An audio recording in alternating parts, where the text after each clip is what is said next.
Tamil cinema நேயர்களுக்கு வணக்கம். நான் உங்கள் பத்திரிகையாளர் RS கார்த்திக். இந்த வீடியோவில் நம்ம பார்க்க இருக்கிறது இந்த வாரம் திரைக்கு வந்திருக்கிற தேசிங்கி ராஜா 2, தேசிங்கி ராஜா 2 இந்த படத்தோட விமர்சனத்தை தான் இந்த வீடியோவில் பார்க்க இருக்கிறோம். இந்த தேசிங்கி ராஜா 2 எழில் விமல் கூட்டணி மீண்டும் இணைஞ்சிருக்குது. தேசிங்கி ராஜா அளவுக்கு இந்த படம் இருக்கா இல்லை வேற எப்படி இருக்கு அப்படின்னு பார்த்தோம்னா, உண்மையா தேசிங்கி ராஜா அளவுக்கு இல்லை, டைட்டில் மட்டும்தான் தேசிங்கி ராஜா. ஆனா இந்த படம் வேற ஒரு ராஜா, போலீஸ் ராஜா, ஒரு ரவுடி ராஜா பத்திய கதை. போலீஸ் ராஜாவா வர்றது நம்ம விமல், ரவுடி ராஜாவா வர்றது இந்த படத்தோட ப்ரொடியூசர், அவருடைய மகன். இந்த படத்தோட producer P Ravichandran, Trinity creations பேனர்ல தயாரிச்சிருக்கிறார் இந்த படத்தை. அவருடைய மகன் ஜனா சத்யாங்கிற கேரக்டர்ல வர்றாரு. அவர் தான் ரவுடி ராஜா. என்ன, விமல் போலீஸ் ராஜா குலசேகர பாண்டியன்கிற கேரக்டர்ல வராரு. இது இல்லாம ஹீரோயின், இன்னும் பல காமெடியன்கள், இது இல்லாம டைரக்டர்ஸ் பல பேர், இயக்குனர் சங்கமே அந்த படத்துல நடிச்சிருக்கு. PC அன்பழகன் தொடங்கி யாரோ கதாக்கா திருமாவளவன் தொடங்கி இன்னும் பலருக்கும் எழில் வாய்ப்பு கொடுத்திருக்கிறாரு. உண்மையா எழிலோட நல்ல மனசுக்காவது இந்த படம் ஓடணும் அப்படிங்கிறது நம்மளுடைய கருத்து. ஓடுறதுக்கான எலிமெண்ட்ஸ் இருக்குது, அதனால சொல்றோம். ஆனா அதே நேரம் சில இடங்கள்ல காமெடிங்கிற பொருள்ல கடிச்சு கொண்டுடுறாங்க, அதையும் நம்ம சொல்லிதான் ஆகணும்.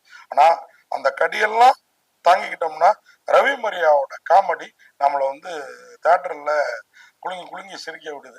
அதுவும் ரவி மரியா அப்படின்னோட நீங்க வந்து வேலைன்னு வந்துட்டா வெள்ளக்காரன் ரவி மரியா இருக்கு பாருங்க. 6 மணிக்கு எழுந்தன கோழி கொக்கரக்கோன்னு கூறப்போ அப்படின்னு ஒரு காமெடி வருங்களா, அதையே இந்த படத்துல ஒரு காமெடி வந்து பீட் பண்ணிடுது. என்ன காமெடி அப்படின்னு பாத்தீங்கன்னா, ரவி மரியா ஒரு மினிஸ்டர், நம்ம கூவாத்தூர் சம்பவத்தை வச்சு ஒரு கதையை பண்ணியிருக்கிறாங்க.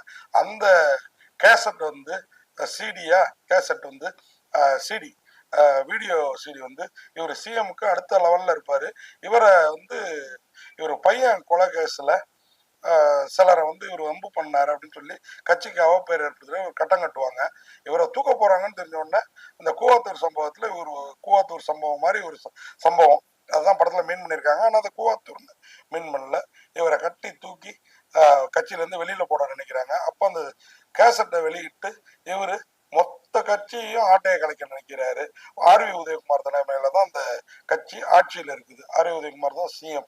நம்ம எஜமான், சின்ன கவுண்டர் படங்கள்லாம் பண்ண இயக்குனர். இப்ப பெரிய நடிகர் ஆயிட்டார், கேரக்டர் ஆர்டிஸ்ட் ஆயிட்டாரு.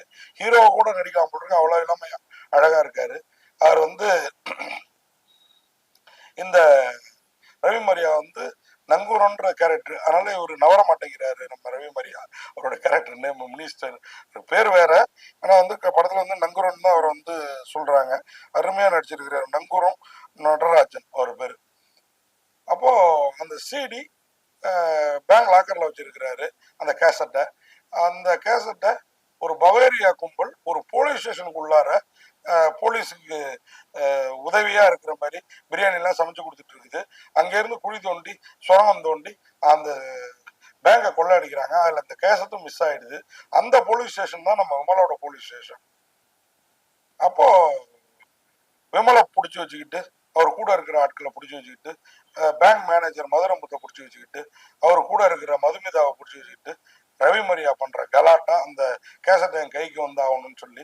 அப்போ அங்க நடக்கிற பேரம், பவேரியா கொள்ளையறையில அந்த சிடிய அந்த பேங்க் லாக்கர்ல ஒரு இதுவும் இருக்குது, சிப்பும் இருக்குது. அதை வச்சு அவங்க எங்க போனாங்கன்னு ஆந்திர காட்டுக்குள்ளார தேடி பிடிச்சி போய் கண்டுபிடிச்சி அந்த கேசட்டை மீட் எடுத்தாங்களா என்ன.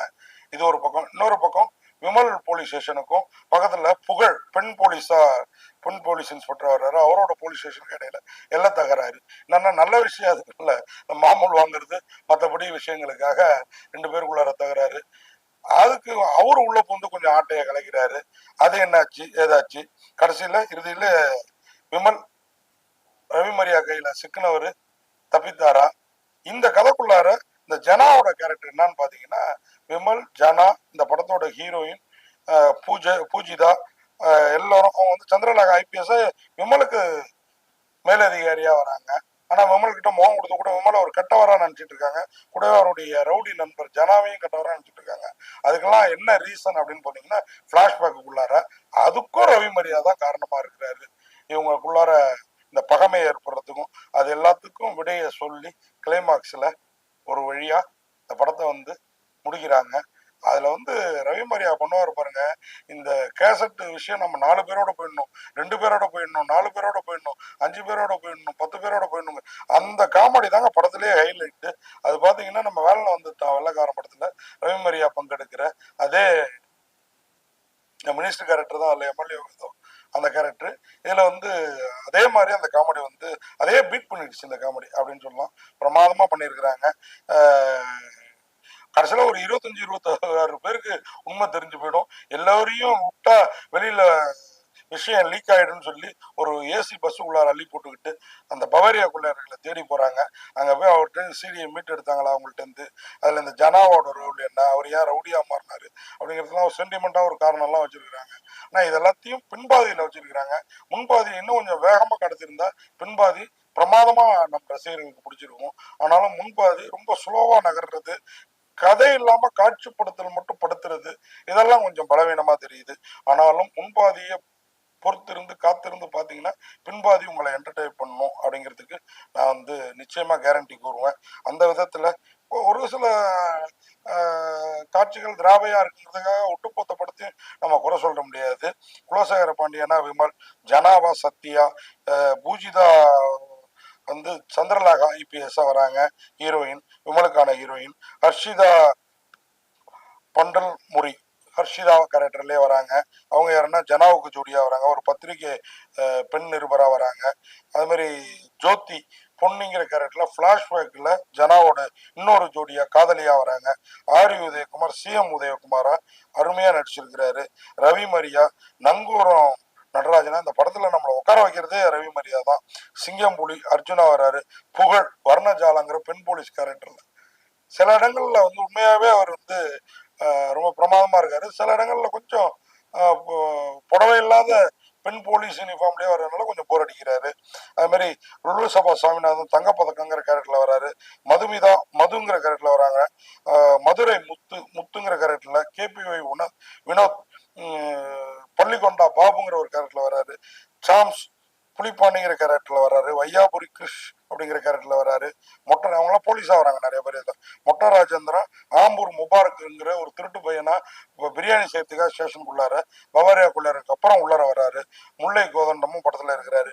இவங்க எல்லாம் பத்தாதுன்னு படத்துல பிசி அன்பழகன், ரங்கநாதன், இப்படி கதாக்கா திருமூலம், இப்படி பல இயக்குனர்களை இயக்குனர் சங்க பொறுப்புல இருக்கவங்க பொறுப்புல இல்லாதவங்க எல்லாரையும் போட்டு வேலை கொடுத்துருக்கிறாரு. நம்ம அப்படி காட்சியில நடிக்க வச்சு வேலை கொடுத்தவரு. இந்த படத்தோட சீன் பிடிக்கிறப்பையும் இவங்களெல்லாம் கூட வச்சிருந்தா இந்த படம் இன்னும் பிரமாதமா இருந்திருக்குமே அப்படின்னு நமக்கு தோணுச்சு.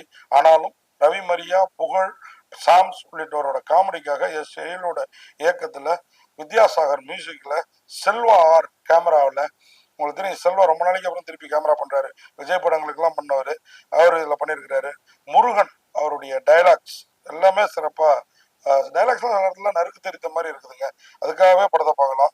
ஆனந்த் லிங்ககுமார் அவருடைய எடிட்டிங் அது மட்டும் முன்பாதில் இன்னும் கொஞ்சம் சரியா வேலை பார்த்துருந்தா இந்த படம் வேற லெவல்ல இருந்திருக்கும். ஃபயர் கார்த்திகோட ஃபைட் சீக்வன்ஸ்லாம் பிரமாதமா இருக்குது. அது மாதிரி தினேஷ் பிருந்தா மாஸ்டரோட டான்ஸும் குறை சொல்றதுக்கு இல்லை. யுகபாரதி, விவேக் சுப்பிரமணியம் இவங்களோட பாடல்களும் ஓகே. ஆர் பாலகுமார் அவருடைய இணை தயாரிப்பு, பி ரவிச்சந்திரன் ட்ரினிட்டி கிரியேஷன்ஸ் அவருடைய தயாரிப்புல உண்மையாவே தேசிங் ராஜா 2 பெரிய லெவல்ல தேசிங் ராஜாவே தாண்டி ராஜாவா ராஜாதி ராஜாவா ஜொலித்திருக்க வேண்டிய படம். ஆனா காட்சிப்படுத்தல சற்றே குறையும் உத்தமமா இருக்கிறதுனால, ரவி மரியா மாதிரி சிலர் மட்டுமே நம்மளை என்டர்டைன் பண்றதுனால தேசிங் ராஜா 2 சாதாரண ராஜாவா தெரியுது. ஆனா பெருசா இந்த படத்தை வந்து பாராட்டிடவும் முடியல, பெருசா ஒதுக்கி தள்ளிடவும் முடியல அப்படிங்கறத சொல்லி இந்த படத்துக்கு பத்திரிகையாளர் RS கார்த்திக் எனது பார்வையில 10க்கு 5.5 மதிப்பெண் கொடுத்து விடைபெறேன். நன்றி, வணக்கம்.